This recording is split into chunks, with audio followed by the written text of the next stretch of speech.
Katie said. Janice swallowed, her mouth flattening into a frown. Sounds like you've been in here before. Many times, Katie was tempted to blurt.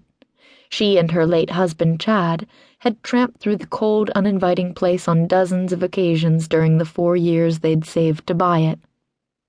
Then Chad had impulsively invested instead in Artisans Alley, a going concern quickly going downhill. Chad had passed away the year before, the victim of a car accident, and Katie was now the owner and manager. So far, she hadn't made a nickel of the money back either. Once or twice, Katie said, forcing a smile. What are your plans? Janice beamed.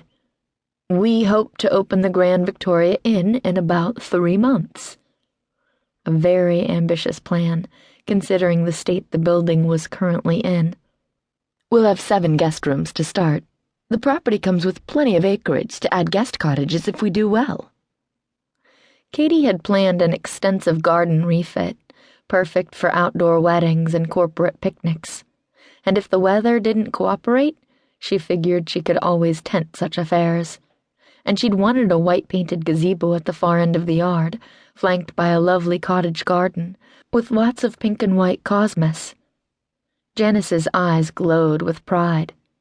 The entryway will be totally restored, she said, taking in the space with a sweep of her hand. As you can see, we've just got that wall over there to remove. They divided the place into apartments, but that's good in a way, because we won't have to replumb the whole house for the guest rooms. That was one of the things Katie had counted on, too. Her plan had been to renovate the old mansion and open the English Ivy Inn. Chad was to be the host, and Katie would manage the kitchen and the financial end of things. It was a solid plan. It was her life's dream. And now it was forever out of her reach. Toby's good at carpentry and has plans for a lovely oak check-in desk over here, Janice said with a wave of her hand. We've got wood salvaged from another site that'll be just perfect. Katie already had a lovely oak reception desk, sitting in a storage unit, waiting to be stripped and refinished. She'd collected brass headboards, oriental carpets, dressers and nightstands, pedestal sinks, light fixtures, dishes, and silverware, too. Every month she wrote out a check to keep her treasures warehoused, and every month she debated getting rid of it all. Owning all that stuff was just another painful reminder that life wasn't always fair. Katie's anger flared as she noted the sledgehammer resting against the wall. Are you doing all the work yourself? Just the preliminary demolition, Toby said, reaching for another pizza slice.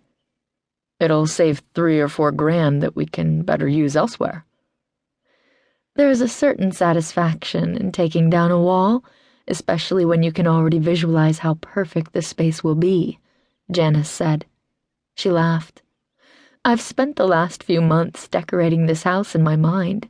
I can't wait until opening day when I can show it off to the world. Katie, too, had imagined exactly how she'd renovate the old house.